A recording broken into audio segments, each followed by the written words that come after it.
that makes me feel like I'm just an object. It is racism when a dating app's algorithm promotes, for example, white daters at the expense of people of colour.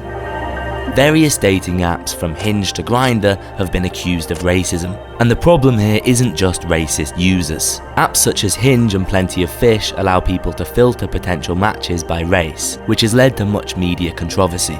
To some commentators, this filtering constitutes sexual racism, facilitating the exclusion of certain racial groups and the fetishisation of others. But to some people, racial preferences are just an innocuous component of sexual attraction. However, this issue becomes more complex when considering the algorithms dating apps operate on. Data has shown that when it comes to online dating, the odds favour white men and Asian women over other racial groups. But dating apps also typically rank their users to predict attraction and attractiveness. And if this ranking is racially informed, apps can not only reflect racial biases, they can reinforce them too, which is something that led writer April Williams to accuse mainstream dating apps of automating racism. To unravel this complex issue, I spoke to sociologist Viren Swami. There's been lots of sort of data and lots of articles written about a sort of racism that's inundated in these dating apps. Could you explain a little bit about how that works?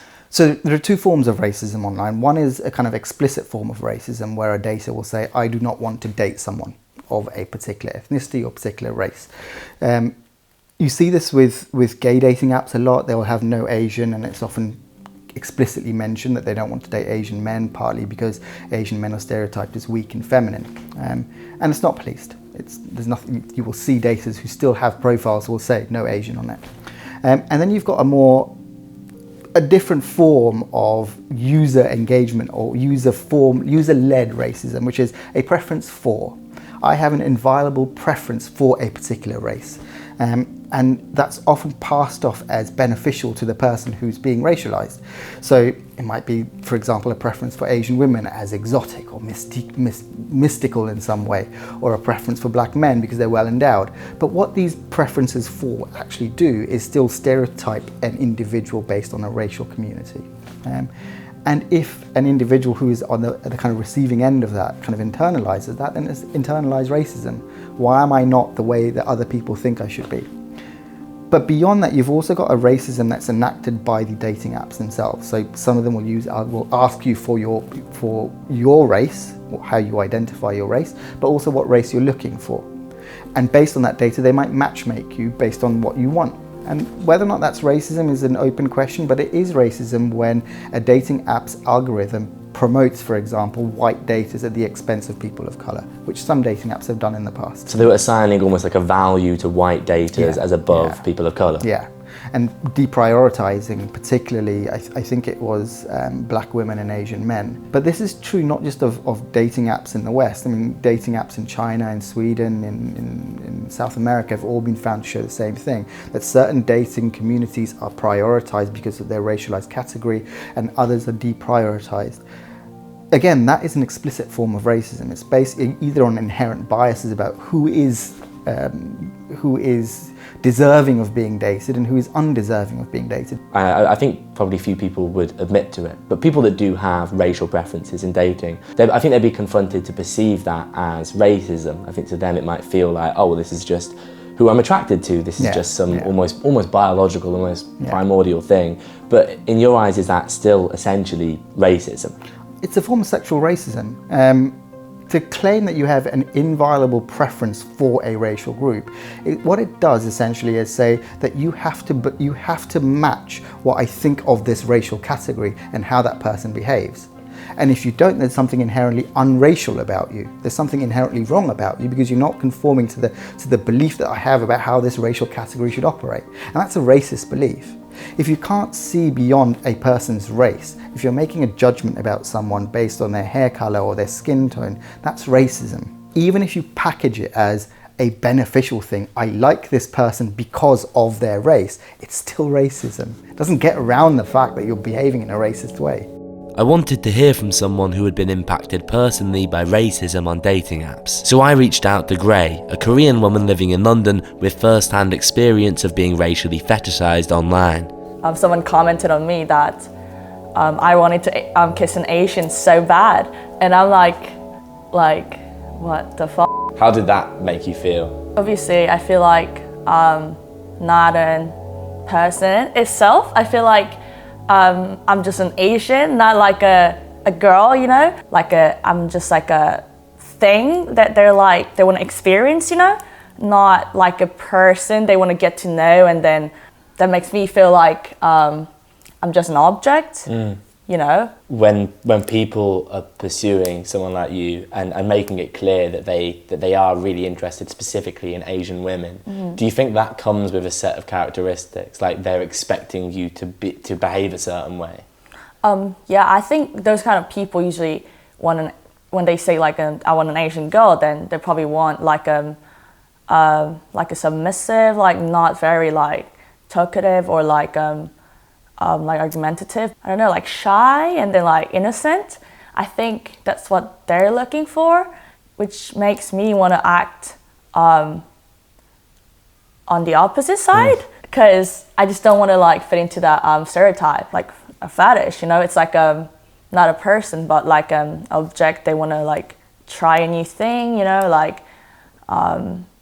they want to like collect these different races. Yeah, I feel like it's like dehumanizing. I just don't want to like deal with this weird feeling, and then whenever they like say anything about like Asian or like, it just makes me feel like shit. So I started like avoiding all the people who ever been to like Japan. Like if they have a picture on like dating app, they're like in Japan, I'm like nope, no. Or like if they say like, oh, I like anime, like no. And if they say like I like boba, oh no, like you know too much about it. Why?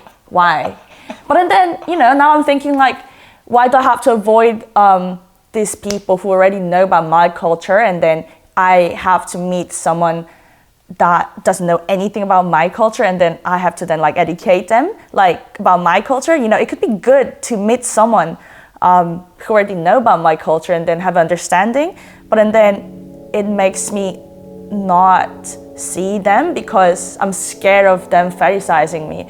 It's like just like opposite end, like who doesn't know anything about like me or like my race, like my culture, and then the opposite end is like who are f***ing into this shit, and then they're like, I want only these people because I love this culture. I always had to be like, who has no interest in my culture, I want to date that person, which is weird. Yeah. So what could dating apps do to solve some of these problems? I don't know what the solution is, partly because I think racism on online dating apps is not a reflection, it doesn't occur in a vacuum. It's a reflection of what happens in broader society. Having said that, I think dating apps can do one thing, which is to police what their users are doing. If someone experiences racism, they have to flag it online, and they say this is what's happening, and this is how it's being played out in this situation. And often a dating app might not do anything. I suspect the reason why dating apps don't do this is because of a form of obsolescence. We talked about it before. You don't want the consumer to leave the app. Even if they're behaving in a negative way, they're still paying for a service. Again, it comes back to the profit question. Is there a way of having an ethical dating app? I suspect there probably is, but it's not going to be profitable. So there's always going to be a tension between behaving in an ethical way and profit making. If I came on a dating app and I said, look, I have a preference for this category and I can do whatever I want, then it leads the way to kind of racist behavior. It leads the way down to all kinds of heinous behaviors that aren't policed. If you have a dating app that says, let's ask some questions about you and figure out why you want to date in the first place before you actually get to the dating app, then I think we have firstly a safer dating app to begin with, because you're going to know you're going to be vetting people in the first place, but you also have a community of daters who have some introspection and the ability to understand who they are and what they're trying to look for. Would a sort of, easy short-term solution be as well just these dating apps removing the ability to filter by race? Well, some of them have already done that, but there was a classic study which showed that even if daters had a preference for, I only want to date the most attractive daters, and you jumbled out their pictures and they all went on blind dates, what you actually found is that people tend to like each other irrespective of what they look like. Wow. And the same thing could happen with racial categories as well. Once you've removed the ability to say, I want to date someone of only this particular race, and you just allow for a kind of a normal filtering of people, I suspect what you'll find is that people are having good dates irrespective of race. We reached out to all dating apps mentioned in this video for comment. Hinge left this response, defending their ethnicity filter and claiming that the feature is empowering to minority groups. Grindr and Plenty of Fish did not respond.